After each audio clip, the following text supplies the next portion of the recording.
پورے جو زمین ہے، صرف ہندوستان کی نہیں بلکہ پورے زمین پر جتنے درخت ہیں ان درختوں کو کتنے پتے ہیں میں اسے گن لیتا ہوں۔ تو پھر حضور نے ارشاد فرمایا یا اے جبرائیل اور تیری طاقت کا عالم کتنا ہے؟ تو حضرت جبرائیل امین نے عرض کیا یا رسول اللہ صلی اللہ علیہ وسلم جب آسمان سے بارش برستی ہے تو اس کے کتنے قطرے نیچے گرتے ہیں میں اسے بھی گن لیتا ہوں۔ سبحان اللہ سبحان اللہ۔ پھر اس کے بعد پھر نبی نے ارشاد فرمایا اے جبرائیل اور تیری طاقت کا عالم کیا ہے؟ اب حد ہو گئی۔ آپ نے عرض کیا یا رسول اللہ صلی اللہ علیہ وسلم روح زمین پر جتنے کنکر ہیں میں اسے بھی گن لیتا ہوں۔ پورے روح زمین پر کتنے کنکر ہیں میں اسے بھی گن لیتا ہوں، میرا یہ حال ہے۔ تو اب رسول پاک صاحب الاولاد صلی اللہ علیہ وسلم نے ارشاد فرمایا کہ اے جبرائیل جب تیری طاقت کا عالم اتنا ہے تو بتا پھر تو کیا نہیں گن سکتا؟ تیری طاقت کہاں ختم ہو جاتی ہے، تیری طاقت کہاں کمزور پڑ جاتی ہے؟ تو جبرائیل امین نے عرض کیا یا رسول اللہ صلی اللہ علیہ وسلم جب آپ کا امتی، جب آپ کا عاشق، جب آپ کے ماننے والا، جب آپ کا کلمہ پڑھنے والا ایک مرتبہ درود پڑھتا ہے تو اللہ تعالیٰ اس کے عوض جتنے نیکیاں دیتا ہے میں اسے کی نہیں پاتا۔ نعرہ تکبیر، اللہ اکبر۔ جتنے نیکیاں دیتا ہوں میں اسے گن نہیں پاتا۔ تو سمجھو کہ روح زمین پر جتنے درخت ہیں ایک درود پاک پڑھنے والے کو اس سے زیادہ نیکیاں ملتی ہیں۔ سبحان اللہ۔ کون سے درود؟ یہ زبردستی پڑھنے والا درود نہیں، یہ ہاتھ خدا کی طرف درود پڑھنے والا درود نہیں۔ نبی کے عشق میں، نبی کی الفت میں، نبی کے پیار میں لگن اور من دھن سب کچھ ان پر قربان کر کر اپنی لو کو نبی علیہ السلام کی لو کو لگا کر جب کوئی امتی نبی علیہ السلام پر درود پڑھتا ہے تو آقا ارشاد فرماتے ہیں یہ کسی اور کا نہیں، سدرۃ المنتہا کا فرمان ہے۔ جبرائیل امین نے عرض کیا یا رسول اللہ اس کے عوض کتنے نیکیاں ملتے ہیں؟ سبحان اللہ۔ اللہم صلی علی اب جس کو جتنی محبت ہے اتنی زور سے بولے تو آپ پڑھیں۔ بتایا جاتا ہے صرف آمان کے لیے جو نیکیاں لوگوں کو جاتی ہے اور گناہوں کا پلہ جب بھاری ہو جاتا ہے تو بندے کو لے جا کر جہنم میں ڈالا جاتا ہے۔ ایک نیکی کے لیے ترسنے والا عالم ہے۔ حضور فرماتے ہیں حدیث کتاب کہ جو ہے علم سے سائنس اللہ کی پہلے کتابوں کو چھان مارے، حضور فرماتے ہیں کہ اس وقت میں اس کی شفاعت کے لیے آؤں گا۔ جو درود پاک اس نے زمین پر پڑا تھا اس درود پاک کی چیٹی اس نیکیوں کے پلے پہ ڈالوں گا تو گناہوں کا پلہ کم ہو جائے گا، نیکیوں کا پلہ بھاری ہو جائے گا۔ اللہ تبارک و تعالیٰ اس کے عوض سے جو ہے اس کو جنت میں داخل کرے گا۔ سبحان اللہ سبحان اللہ۔ جنت میں داخل کروائے گا۔ تو حضور علیہ السلام کا تیسرا فرمان سنے، حضور فرماتے ہیں جس نے درود پاک پڑھنا بھول گیا وہ جنت کا راستہ بھول گیا۔ اللہ تو جنت کا راستہ ہمیں ملا ہے۔ جنت جب راستہ ہی نہیں ملتا تو ہم منزل پہ کیسے پہنچ سکتے ہیں؟ تو منزل کے لیے ہمیں درود کی ضرورت ہے۔ تو آئیے انشاءاللہ تعالیٰ کے لیے درود پاک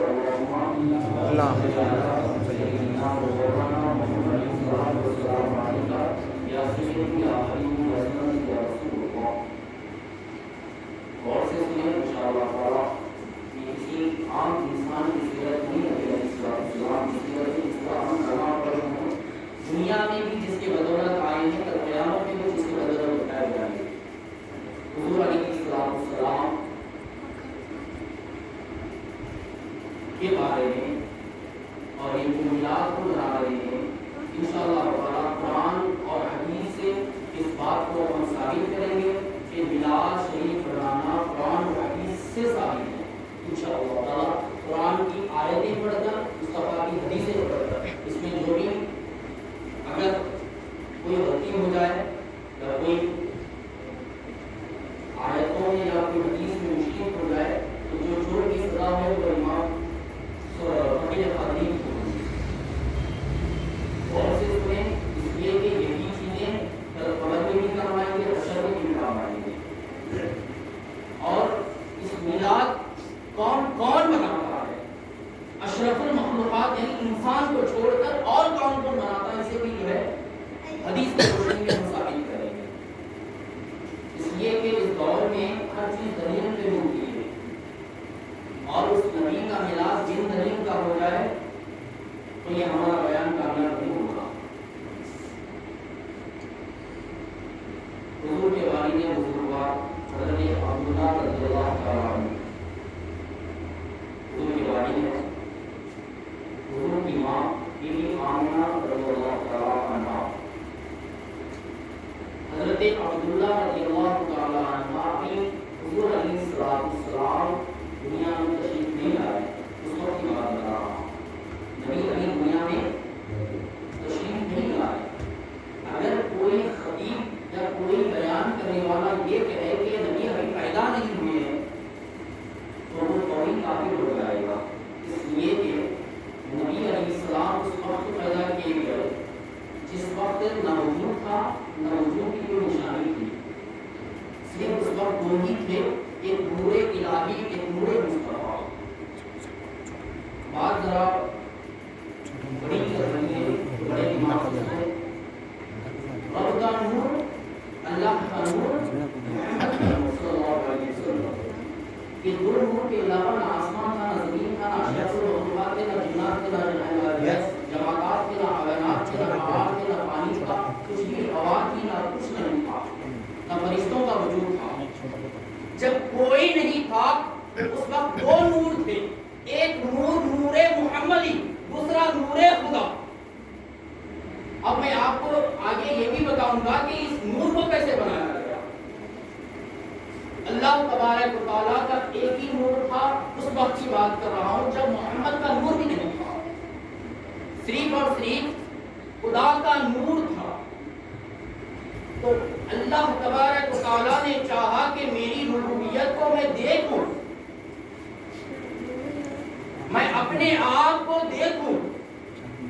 تو ہماری شکلیں یہ عام آئینوں میں جو ہے دکھائی دیتی ہے، یہ عام فونوں کے کیمروں میں دکھائی دیتی ہے، لیکن وہ خالق اعظم کا نور ہے، وہ خالق اکبر کا نور ہے. وہ نور عام لوگوں میں دکھائی نہیں دیتا.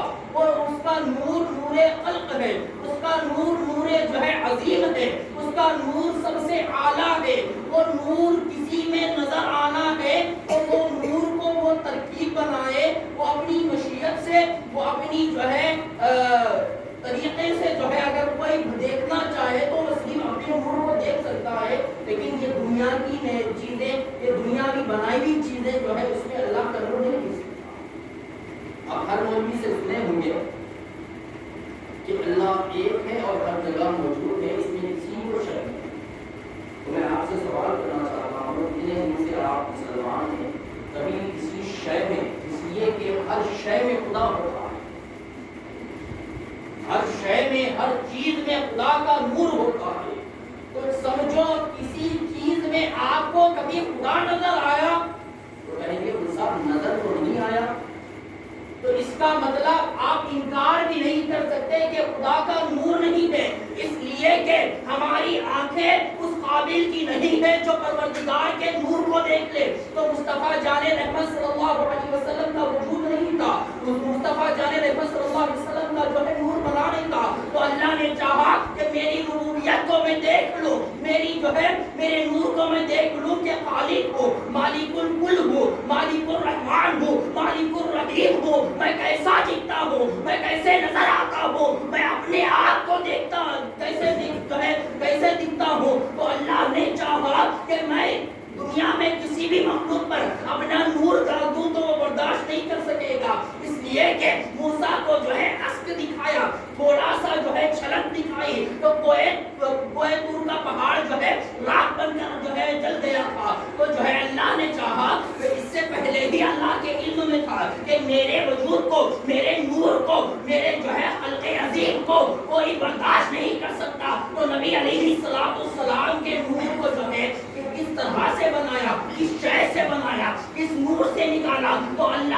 کہا کہ میں اپنے آپ کو دیکھوں تو اپنے نور میں سے ایک حصے کو الگ کر دیا، اپنے نور میں سے ایک نور کو الگ کر دیا، پھر اس نور کا نام آسمان پر احمد رکھا، دنیا میں محمد رکھا، اور کہا کہ اے محمد تو مجھے دیکھ اور میں تجھے دیکھتا ہوں۔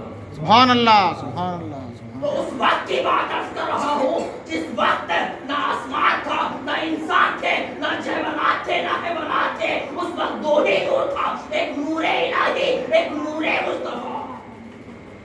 تو آپ بتاؤ نور مصطفیٰ کہاں سے بنا؟ اللہ کے نور کو نور مصطفیٰ کے نام رکھنے والا بھی مالک الکل تھا۔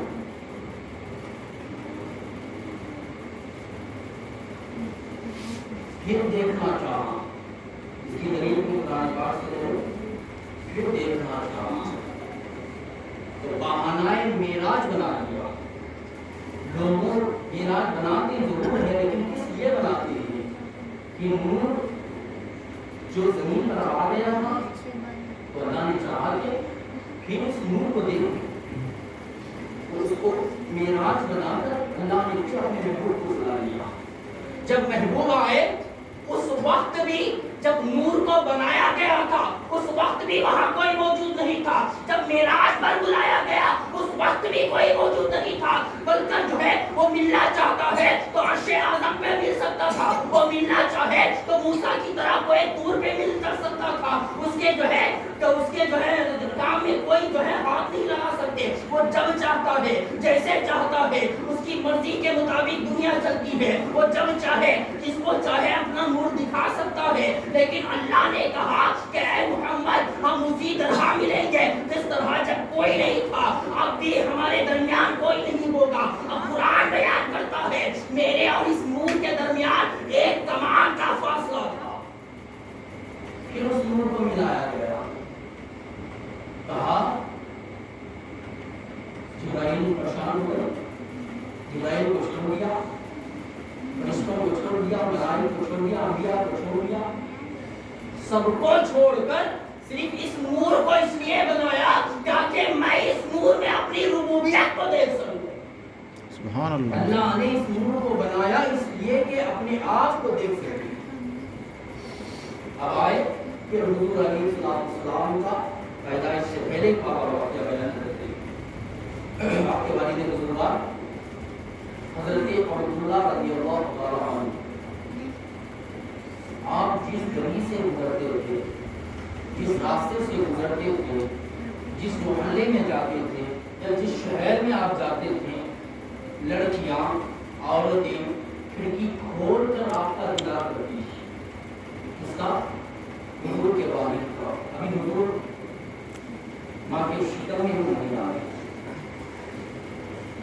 تو حضور علیہ السلام کے والد وہ چاہتے تو انہیں آپ کے انتظار میں، آپ کی جو ہے آمد کی خوشی میں لوگ دیکھا کرتے تھے، آپ کے چہرے کا دیدار کرتے تھے۔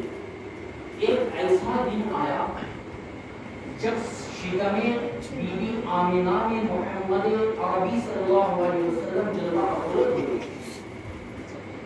پھر اس کے بعد حضور کا انہی گلیوں میں، جن گلیوں میں آپ کے محبت کرنے والے لوگ تھے، آپ کے چہرے کا دیدار کرتے تھے، آپ کے اوپر نظر پڑی کھڑکی بند ہو گئی، آپ کے اوپر نظر پڑی دروازہ بند ہو گیا، آپ کے اوپر نظر پڑی لوگ بھاگنے لگے، آپ کے اوپر نظر پڑی کوئی نہیں دیکھنے لگا، تو جو ہے آپ حیران ہو گئے، برداشت نہیں ہوا۔ جو لوگ میرے لیے میرے وقت سے پہلے یعنی میرے آنے سے پہلے ہی کھڑے ہوتے تھے مجھے دیکھنے کے لیے، آج وہی لوگ مجھے دیکھنے کے لیے گوارا نہیں کر رہے ہیں، مجھے دیکھنے کے لیے کھڑے نہیں ہو رہے، کھڑکیاں بند کر رہے، دروازے بند کر رہے، لوگ اپنا کام میں مشغول ہیں۔ پہلے آتا تھا تو کام کاج چھوڑ کر مجھے دیکھتے تھے، آپ کو برداشت نہیں ہوا، تو ایک لڑکی سے پوچھا کیا بات ہے، ہر روز تو لوگ مجھے دیکھتے تھے، آج کس لیے نہیں دیکھے؟ تو اس لڑکی نے کہا، اس خاتون نے کہا، اے عبداللہ جب آپ آتے تھے گلی سے گزرتے تھے تو ہم آپ کو نہیں دیکھتے تھے، آپ کو نہیں دیکھتے تھے، آپ کے چہرے کا دیدار نہیں کرتے تھے، آپ کے وجود کا دیدار ہوتے تھے، بلکہ جب آتے تھے تو پہچانی پر ایک نور بنا ہوتا تھا، پہچانی پر ایک نور بنا ہوتا تھا. ہم اس نور کی جو ہے دیدار کرتے تھے، اس نور کو دیکھنے کے لیے کام کاج کو چھوڑ دیتے تھے. تو جب پتا چلا کہ یہ نور کون سا نور ہے تو کہا کہ وہ نشانی کیا ہے. جب لوگوں سے معلوم کیا تو وہ نشانی محمد عربی صلی اللہ علیہ وسلم تھے، جو اب آمینہ کے شکم میں آ گئے. تو عبداللہ کو کسی نے نہیں دیکھا، اس لیے نہیں دیکھا کہ آدم علیہ السلام میں جو ہے اس وقت ملائک کو قرآن پاک میں اللہ تبارک و تعالیٰ تیسرے رکوع میں اللہ تبارک و تعالیٰ ارشاد فرماتا ہے اے ملائک میرے بندے آدم کے سامنے سجدہ کرو. اللہ فرماتا ہے اب کسی کے بھی سامنے سجدہ کرنا حرام ہے، لیکن اللہ نے کہا کہ سجدہ کرو، یہ اللہ کی مشیت ہے، سجدہ کرو.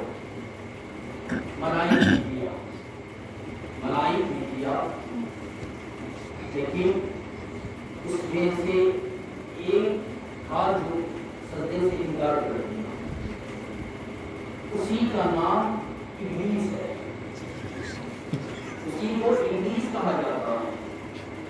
تو اللہ نے کہا کہ سجدہ کرو، تو ملائکہ نے کہا کہ مولا تو جو چاہے جب چاہے جیسا چاہے ہم تیرا حکم مانتے ہیں. لیکن ابلیس نے کہا میں آگ کا بنا ہوا ہوں اور یہ مٹی کے پتلے ہیں، یہ مٹی کے بنے ہوئے ہیں، میں اس کا سجدہ کیوں کروں گا، میں اس کے سامنے کیوں جھکوں گا. میری بات کو کچھ لوگ غلط بھی نکال سکتے ہیں کہ انسان میں عادت فقیر میں سجدے کا حکم دے کر گئے. میں برائے حقائق یہی کہہ رہا ہوں کہ اس سجدے کے بعد کسی کے سامنے سجدے کا حکم اللہ نے نہیں دیا، اور جو کرے گا وہ عاریض اسلام ہو جائے گا. اس بات کو ذہن میں رکھیں تاکہ باتوں کو ذرا اٹھانا سمجھے. تو حضرت آدم کے سامنے سجدے کا حکم اللہ نے دیا، قرآن بیان کر رہا ہے، بیان کر رہا ہوں. تو اللہ تبارک و تعالیٰ نے فرشتے کر دیے کہ نافرمان ہو گیا. اور بتا ہے اس کی عبادتیں کس طرح کی بھی، اور اس لیے میں اس وقت کے تاکہ نکالا ہوں تاکہ جو لوگ آج میلاد النبی کو شرک کہتے ہیں، جو میلاد النبی کو بدعت کہتے ہیں، وہ کس کی اولاد میں سے ہیں اور وہ کس کے ساتھ حشر میں اٹھائے جائیں گے، میں وہ ثابت کرنا چاہتا ہوں. اللہ تبارک و تعالیٰ نے کہا کہ اے پاک پروردگار عالم، ابلیس نے کہا اے پاک پروردگار عالم میں تیرے سجدے کر رہا ہوں. روح زمین پر ایسی کوئی زمین نہیں ہے، ایسا کوئی خطہ نہیں ہے جہاں میں نے تیری عبادت سے انکار کیا. اگر میرے سجدے روح زمین پر بچھائے جائے تو جگہ کم بڑھ جائے گی، لیکن میرے سجدوں کی تعداد کم نہیں ہوگی. اور ابلیس نے کیا بھی اتنی عبادتیں، اور البتہ ہے ابلیس کیا بنا ہوا تھا اس وقت، فرشتوں کا وسطاد بنا ہوا تھا. اور دوسری بات یہ ہے وہ جنت کا مالک تھا، جنت کے چابیاں اس کے پاس رہا کرتی تھی. کس کے بعد؟ شیطان کے بعد، ابلیس کے بعد. اللہ نے کہا کہ اے ابلیس، اس کا نام اس وقت ابلیس نہیں تھا، بعد میں جب فرمانے نبی علیہ السلام کی توحید کی تو جب اس کو ابلیس کا لقب ملا. اب آنے والی امتیں، آنے والی قوم اس کو جو ہے اپنے نام سے نہیں پہچانے گی، ابلیس سے پہچانے گی.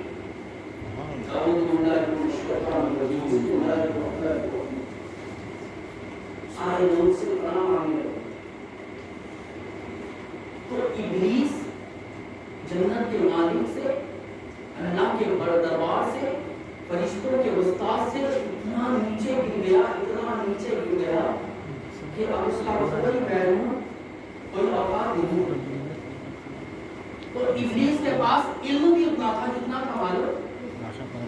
ایک مرتبہ جب وہ جھولے جھلاتے تھے، فرشتے جھولے جھلاتے تھے ابلیس کو، تو ایک مرتبہ ادھر جا کر کے ریٹرن آیا تو پورے فرشتوں کو بڑا لگتا تھا. اس کا ملائک تھا، ملائکہ کا استاد تھا. تو جس شے نے، اس کام نے، اس کا نام ابو الحکم تھا. ابو الحکم سے ابلیس بنا دیا، فرشتوں کے استاد سے ابلیس بنا دیا.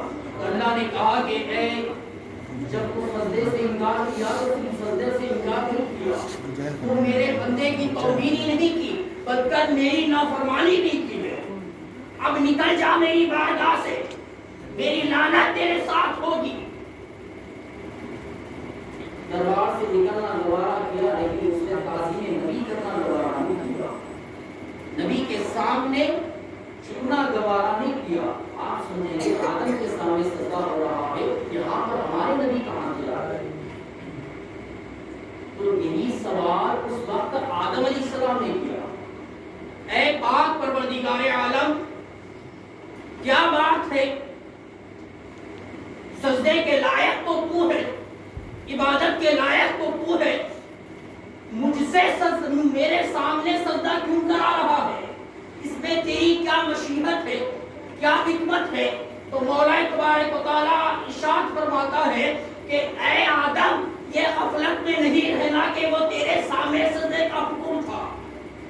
تو آدم نے کہا مولا کس کے سامنے سجدے کا حکم دیا تھا؟ تو مولا نے کہا کہ اے آدم کان کھول کر سن لے کہ تیرے پہچانی پر نور محمدی صلی اللہ علیہ وسلم کو بسا دیا تھا اور نور محمدی کو سجدے کا حکم دیا تھا۔ سبحان اللہ، سبحان اللہ۔ نور محمدی کو سجدے کا حکم دیا تھا، تجھے سجدے کا حکم نہیں دیا تھا۔ تو آدم نے کہا کہ مولا میں بھی اس نور کو دیکھنا چاہتا ہوں۔ تو اس نور کو اللہ تبارک و تعالیٰ نے انگوٹھوں پر عطا فرما دیا۔ تو آدم ہم سب کے باپ، ہم سب کے جد نے اس انگوٹھوں کو لے کر محمد رسول اللہ کے نام پہ چھوڑ دیا۔ سبحان اللہ، سبحان اللہ۔ تو اس وقت سے سنت آدم بن گئی، جب بھی محمد کا لفظ سننے کو انگوٹھوں کو چھوڑ رہے۔ اب جو آدم کی اولاد میں ہوگا، جو آدم کا سچا بیٹا ہوگا، وہ محمد کے نام پہ اپنے انگوٹھوں کو چون لے گا، اور جو آدم کی اولاد سے کٹ جائے گا اور ابلیس کا بن جائے گا وہ اور تعظیم نبی سے کٹ جائے گا۔ تو آج جو لوگ میلاد النبی کو شرک اور بدعت کے نام لگاتے ہیں، ان خنزیروں سے کہنا چاہتا ہوں مجھے ان کے لیے اس سے بھی بڑا لفظ نہیں ہے۔ ان جماعتیوں سے کہنا چاہتا ہوں کہ جو لوگ نبی کے جشن کو اسی ہندوستان کی سرزمین پر چند ملاؤں نے حکومت جب پوچھی کی کہ اس تاریخ کو تمہارے نبی کی پیدائش ہے، کیا اس وقت چھٹی دی جائے، تو یہی ملا لوگ اس وقت وہاں بیٹھے تھے اور کہا کہ اس وقت تک ہمارے دین میں کوئی اوقات نہیں ہے، اس دین کا ہمارے اس میں کوئی وجود ہی نہیں ہے۔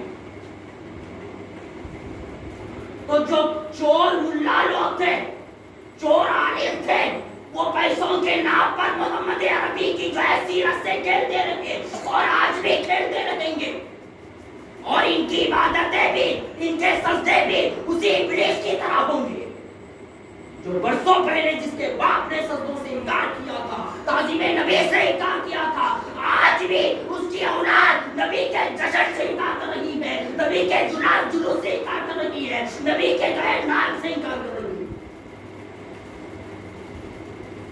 لوگ یہ پوچھتے ہیں آپ کو اتنا غصہ کیوں آتا ہے مجھے پر؟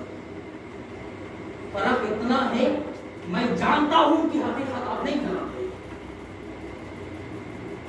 اب اس کے بعد کسی کو ڈاؤٹ ہو، کسی کو سوال ہو، فقیر قادری پیر کے نام پر کہتا ہے کہ 2400 گھنٹے اس شخص سے بات کرنے کے لیے تیار ہو۔ نبی کے لیے لوگ جان دینے کے لیے دعوے کرتے ہیں، آج ہی آ جائے اسی میلاد النبی کے جلسے میں سہیل اعلان کرتا ہے کہ آج آنچ لگائی جائے اور اتنی بڑی آنچ لگائی جائے جس میں اگر بڑا سے بڑا جانور ڈالا جائے تو بنکر آگ بن جائے۔ میں محمد عربی کے جشن پر کودوں گا، تو اپنے مولوی کے فتح پر کود جائے، جو بچ کر باہر نکلے گا اس کی جماعت کرو۔ نعرہ تکبیر، اللہ اکبر۔ جماعت کرو، یہ ثابت کر سکتے ہو اہل سنت الجماعت صحابہ کی جماعت ہے، اہل سنت الجماعت تابعین کی جماعت ہے، اہل سنت الجماعت تبع تابعین کی جماعت ہے۔ جو صحابہ نے تحریک چھیڑی تھی اسی تحریک کو میرے آقا اعلیٰ حضرت نے چھیڑی ہے۔ اب جو اس جماعت سے کھل جائے گا وہ آدم کی اولاد سے کھل جائے گا۔ آدم کے بیٹے بنو، ابلیس کی اولاد بنو۔ ہمیں پتہ بھی ہے میرا نبی وہ نبی ہے جس کے ہاتھ میں ابلیس کے پوترے نے یا ابلیس کے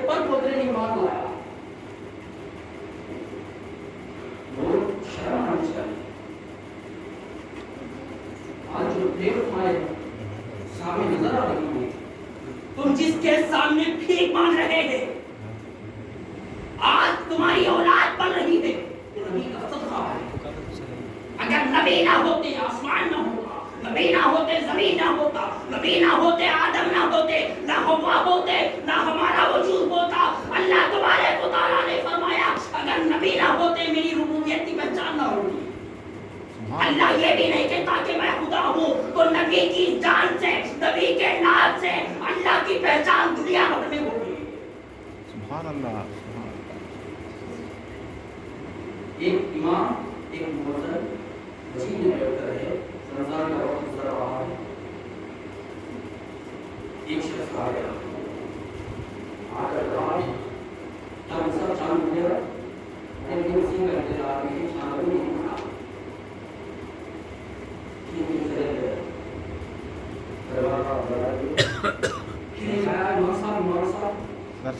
چاند دکھ گیا، چھوٹا میں بھی رکھ نہیں دکھ گیا، دکھ گیا، کام نہیں کھا، نہیں دیکھا نہیں، سن کیا ہے؟ اچھا اچھا دیکھ گیا اور دو جنے آنے لگے، جب عظیم کر رہا دوسرا آیا، آ کر کہا امام صاحب چاند دکھ گیا، چاند دکھ گیا، دیکھ کے آیا، نہیں سن کے آیا، سن کے آیا، نہ بیٹھ یہ کہ سن کے چاہیا نہیں ہوں، اس کے بعد میں بیٹھ تیسرا آگے بڑھا، امام صاحب آپ پکا اعلان کر دیجیے، دیکھ کے آیا سن کے آیا، لیکن پکی خبر نہیں، کوئی آنے نہیں، شاید کوئی دیر میں اور کوئی دیر میں دیکھنے والا نظر آتا ہے، تو دیکھنے والے میں ایک مرتبہ دستک دی، کہا امام صاحب آپ اعلان کر دیجیے، وہ بھی سن کے آیا، نہیں میں دیکھ کے آیا، چاند رمضان کا گیا، کل عید ہے، اعلان کر دیجیے۔ تو کہا کہ سب سننے والے تھے، تو دیکھنے والا تھا، تو سننے والوں کی بات اتنی نہیں سنے جاتی جتنے دیکھنے والوں کی گواہی نہیں کرتی۔ بولتے ہیں چشم و چیز گواہ میں ہمیں بات تھا، سنتے آیا بولے لوگ زیادہ نہیں ہوں سننے میں ڈاؤٹ پیدا ہوتا ہے، لیکن دیکھنے میں کوئی ڈاؤٹ نہیں، آنکھ کو ڈاؤٹ نہیں کرتی، جو ہے وہی دکھاتی۔ تو جب آدم علیہ السلام دنیا میں تشریف لائے تو ان کی قوم نے کہا کہ پڑھو لا الہ الا اللہ، لا الہ اور نے کہا اے آدم اس کا کرنا پڑا نہیں ہو، کہا یہ مولا کا کرنا پڑا رہا ہو، رب جلال کا کرنا پڑا رہا ہو، خالق اکبر کا کرنا پڑا رہا ہو، اللہ کا کرنا پڑا رہا ہو، تو کہا یہ دیکھنے والے ہو، میں نے نہیں سن کے آیا ہو۔ آدم نے رب کو دیکھا نہیں، سنا ہے کہ رب ہے، تو کہا اور نے کہا کہ ایک ہی شرط پہ کرنا پڑیں گے، رب کے دیکھ کے رہو، رب کو دیکھ کے رہو۔ قوم نے کہا موسیٰ کی قوم نے کہا، نوح کی قوم نے کہا، ہر انبیاء علیہ السلام کی قوم نے کہا، لیکن جب بات حضرت یوسف علیہ السلام کی آئی، یوسف علیہ السلام یعقوب علیہ السلام کے بیٹے یوسف علیہ السلام، باقی نہیں بیٹا نہیں، یوسف علیہ السلام جب تشریف لائے نبی بن کر، وہ لوگوں سے کہا پڑھو لا الہ الا اللہ، لوگوں نے کہا یوسف، کیونکہ اس وقت آدم کی قوم نے آدم سے کہا تھا کہ تم خدا کو دیکھ کر آئے ہو یا سن کر آئے ہو، تو آدم علیہ السلام نے کہا کہ مولا، آدم علیہ السلام نے کہا کہ مولا یہ تو یہ قصہ ہے، یہ دیکھ کے آیا ہے یا سن کے آیا ہے، یہ دیکھ کے آئے ہیں تو یہ ایمان آنے کے لیے تیار ہے، کہا کہ ان سے کہہ دے، تیری قوم سے کہہ دے ہم سننے والے ہیں، ایک وہ ہوگا جو دیکھنے والا ہوگا، جو دیکھ کر آ کر کہے گا پڑھو قولوا لا الہ الا اللہ۔ تو جب آدم علیہ السلام کے علیہ السلام کا سمجھا کر کے آتے رہا، لوگ یہ پوچھتے رہے کیا تم دیکھنے والے ہو؟ کہا نہیں میں دیکھنے والا نہیں، میرے اور کوئی اور ہے جو دیکھ کر آنے والا ہے، اللہ کو دیکھ کر آنے والا ہے۔ تو موسیٰ علیہ السلام کی قوم نے کہا دیکھے آئے ہیں کہ سن سے آئے ہیں، کیا دیکھا تو نہیں سنا ہوں، تو ضد بھی تھی موسیٰ کی میں دیکھوں، کیونکہ کلیم اللہ تھے، بات کرتے تھے اللہ سے، ڈائریکٹ آپ کی بات ہوا کرتی تھی، لیکن دیکھے نہیں، کہا کہ نہ دیکھنے کی کوشش ایک بار کیا، اکثر آ گیا، میری آنکھیں میں بحث ہو گیا اور وہ کو ناک کر کر گیا، اور کہا کہ جب دیکھ کر نہیں آ رہے کیسے مان لے کہ تمہارا خدا سچا ہے؟ ہم نے کہا ہوں تو یوسف علیہ السلام کو معجزہ حسن دے کر بھیجا گیا، معجزہ آپ کو جو ہے یعنی حسن والا معجزہ، یعنی جو بھی دیکھتے رہے آپ کا دیوانہ بنتے رہے، آپ کے جو ہے اتنے حسن والے تھے، اتنے حسن والے تھے، قرآن بیان کرتا ہے، سورہ یوسف اٹھا کر دیکھیں، آپ سب موجود باتیں پورے حضرت یوسف علیہ السلام کے جو ہے بارے میں آپ کا ہے کہ وہاں کی عورتوں نے کہا، زلیخا حضرت یوسف علیہ السلام کو چاہتی، حضرت یوسف علیہ السلام کو چاہنے پر وہاں کی عورتوں نے زلیخا سے کہا، زلیخا تمہیں کیا ہے، کیوں اتنی پاگل بنتی جا رہی ہے، کیوں اتنی ان کی جو ہے چاہنے لگ رہی ہے؟ زلیخا نے کہا ایک مرتبہ ان کو میں بلاتی ہوں تو دیکھنا، اس کے بعد کہنا کہ میں کیوں دیوانی بنوں گی، تو مزاق لگ گیا۔ ایک کے ہاتھ میں کئی روایتوں میں آتا ہے نور رکھا ہے، کئی روایتوں میں آتا ہے پھل رکھا ہے، تو جو ہے ہاتھوں میں پھل تھے اور چور اپنے ہاتھ میں تھی، کہا کہ یوسف اب گزر رہا ہے۔ جب آپ بازار سے گزر رہے تھے یوسف علیہ السلام، تو لوگوں نے آپ کے حسن و جمال کو دیکھ کر جو ہے کہا کہ جو ہے یہ اتنا خوبصورت ہے، اے زلیخا تیری بات صحیح ہے، تو لوگوں نے پھل کاٹتے کاٹتے اپنی انگلیاں کٹ گئی، لیکن محسوس نہیں ہوا، ان کے قوم کو محسوس نہیں ہوا۔ اب دوسری بات، وہاں پر قید ثانی کا عالم آ رہا، قید ثانی مطلب پانی